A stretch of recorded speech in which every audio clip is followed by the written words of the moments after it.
Alô, alô. Bom, agora gostaria de achar a página onde eu tenho que estar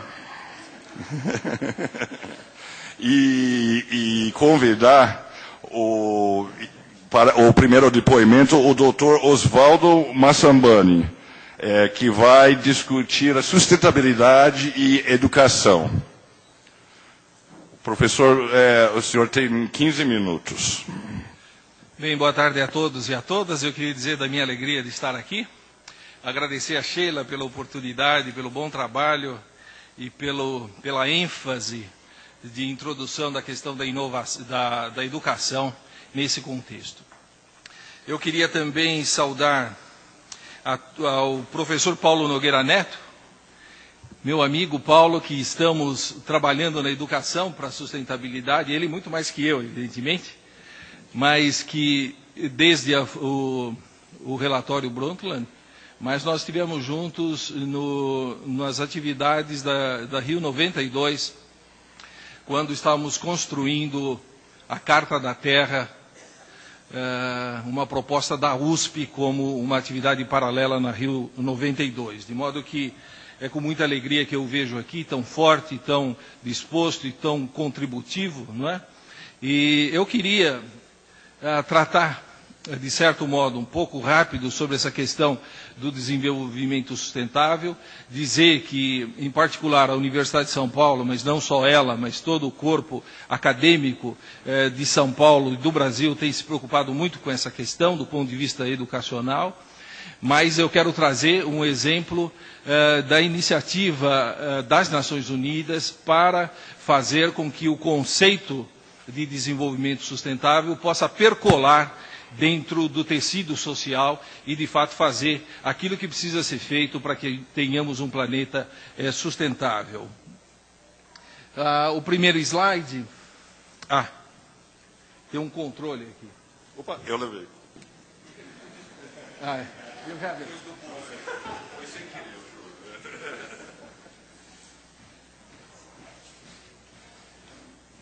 Então, nós tivemos, na realidade, como eu disse, desde 92, esse trabalho muito importante, mas as Nações Unidas decidiu, numa de suas Assembleias Gerais, a Resolução 57-254, que designou a década de 2005 a 2015 como a década da educação para o desenvolvimento sustentável. A questão fundamental desse processo do desenvolvimento sustentável é que precisa educar. Sem educação não é possível você fazer com que esse processo adentre o intelecto e há de ser feito um trabalho cognitivo e forte, intenso, para esse processo ter estabilidade e ter resultado. De modo que decreta-se aí, ou define-se aí, a necessidade de que se tenha, dentro do período da década 2005 a 2015, a integração de princípios, valores e práticas de desenvolvimento sustentável em todos os aspectos da educação e do aprendizado, para que se possa endereçar os problemas sociais, econômicos, culturais e ambientais que estamos experimentando no século XXI. Não é? De modo que a questão básica que colocou as Nações Unidas em propor a década foi, bom, e agora, como é que a gente implementa esse processo? E aí, a Assembleia das Nações Unidas designou a United Nations University, a Universidade das Nações Unidas, para promover o desenvolvimento dos RCEs. RCE é Regional Center of Expertise on Education for Sustainable Development. São núcleos de competências regionais que possam descer com os seus stakeholders dentro da capilaridade social daquelas comunidades onde possam ser implantados.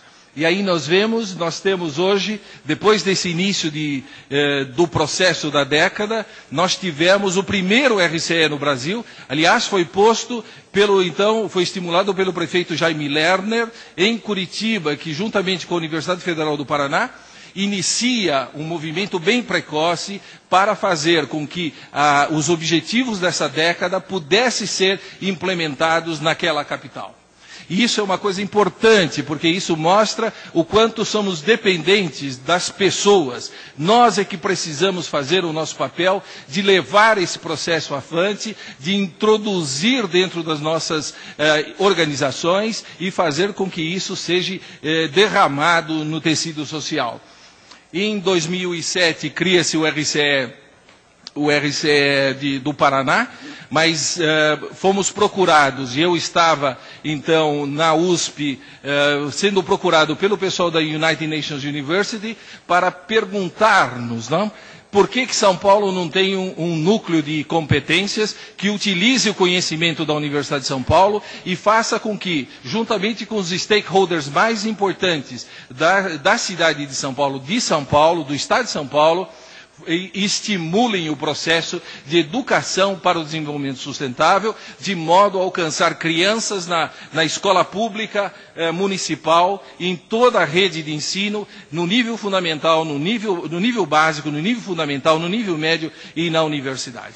De modo que nós tivemos um projeto que desenvolvemos com os stakeholders, que é a Prefeitura do Estado de São Paulo, através da Secretaria de Desenvolvimento Urbano, da Secretaria do Verde e do Meio Ambiente, mas também da Secretaria Municipal de Educação, da Fiesp, do Ciesp, do SESI e do Senai, do ICLEI e da Fundação Clinton. De modo que esse consórcio de stakeholders demonstra a nossa capacidade de capital social de nos organizarmos para levarmos a cabo uma missão de interesse global, de fazermos com que os conceitos, os valores, os preceitos, a importância da permanência dos serviços, da preservação dos serviços biológicos, ambientais, estejam permanentemente disponíveis para a sociedade.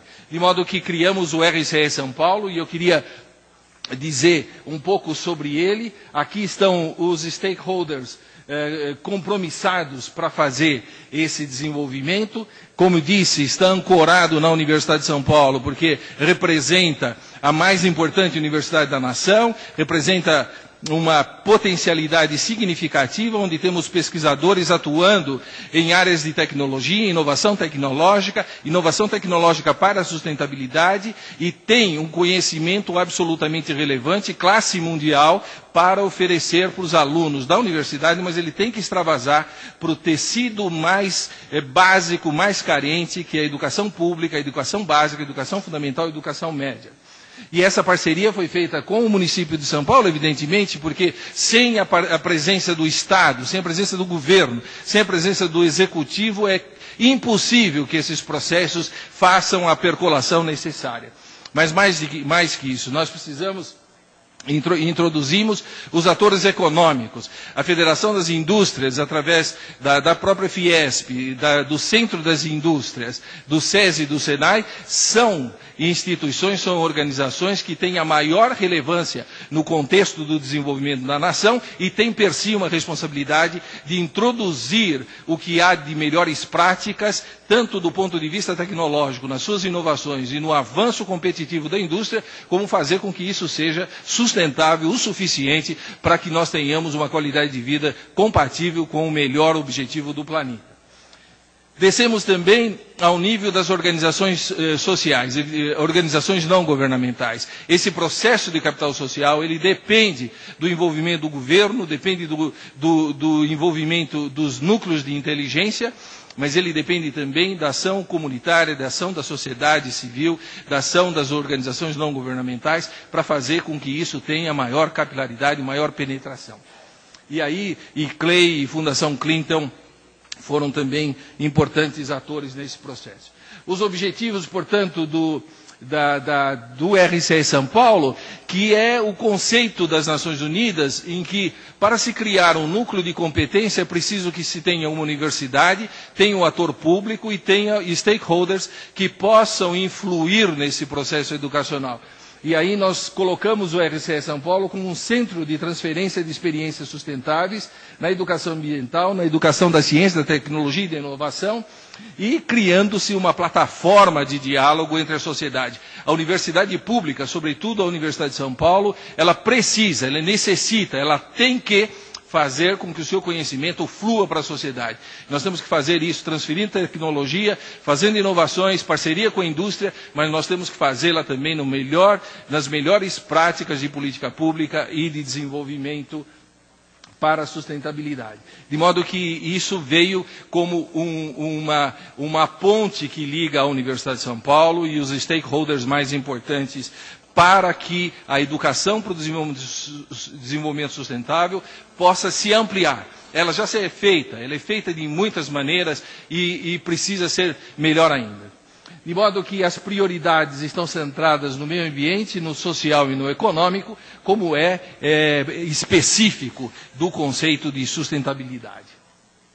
De modo que nós estabelecemos prioridades, e as prioridades foram ditadas pelo Executivo, porque nós temos a Agenda 21 de São Paulo, e temos também a própria em São Paulo, a Lei de Mudanças Climáticas, que é uma lei importantíssima, que São Paulo, já foi mencionado aqui, já colocou metas específicas para a redução de gases de efeito estufa e já se preparando, mitigando e se adaptando para as mudanças climáticas. De modo que as questões prioritárias foram colocadas à luz da demanda do que esse contexto de operação de uma cidade com 11 milhões de habitantes, que é São Paulo, que é igual à população de Portugal como um todo, né, está localizado dentro do nosso município. Temos, sim, responsabilidade social em fazer com que a mitigação entre em ação e também a adaptação, porque em muito dos casos nós não conseguiremos eliminar esse impacto. Bom, tem mais. De modo que nós estabelecemos algumas metas específicas no contexto do C40. Prefeito Gilberto Kassab trouxe, desde 2009, convidou a iniciativa Clinton a trazer o C40 para São Paulo, e, portanto, nós teremos em maio, 31 de maio a 4 de junho, o maior evento envolvendo as 40 maiores cidades do mundo, o C40 São Paulo Summit, e esse encontro nós estamos, dentro do RCE, em parceria com a Prefeitura, trabalhando no sentido de explorar como que as cidades podem enfrentar os desafios da mitigação e da adaptação. Nesse contexto, nós estamos trabalhando em 6 grupos estabelecidos pela lei: o grupo de energia, construção, resíduos, saúde, transporte e uso do solo, que busca, na realidade, o que há de melhor prática no mundo nesses 6 domínios. Isso foi estabelecido no Executivo como um chamamento da sociedade, trazido pelo Executivo, mas apoiado pelo consórcio da sociedade. De modo que esses 6 temas estão sendo estudados por mais de 60 especialistas, em que muitos da Universidade de São Paulo participam e de outras organizações paulistas participam desse esforço cognitivo na identificação das tecnologias sustentáveis, como também das boas práticas para esse processo. De modo que nós agora estamos organizando reuniões paralelas, preparatórias ao C40, cujo objeto é identificar essas melhores práticas, as tecnologias mais apropriadas e onde elas estão no mundo. E aí a iniciativa Clinton tem um papel extremamente importante, porque faz com que esse consórcio da capacidade intelectual distribuída nas maiores cidades do mundo identifiquem as tecnologias mais específicas que dão certo, casos de sucesso, e esse processo é distribuído, é comunicado, é difundido entre os governantes dessas cidades, de tal forma que haja a oportunidade de incorporação tecnológica para que a gente ganhe tempo nesse processo, tanto de mitigação quanto de adaptação. De modo que era isso que eu queria trazer aos senhores. Muito obrigado.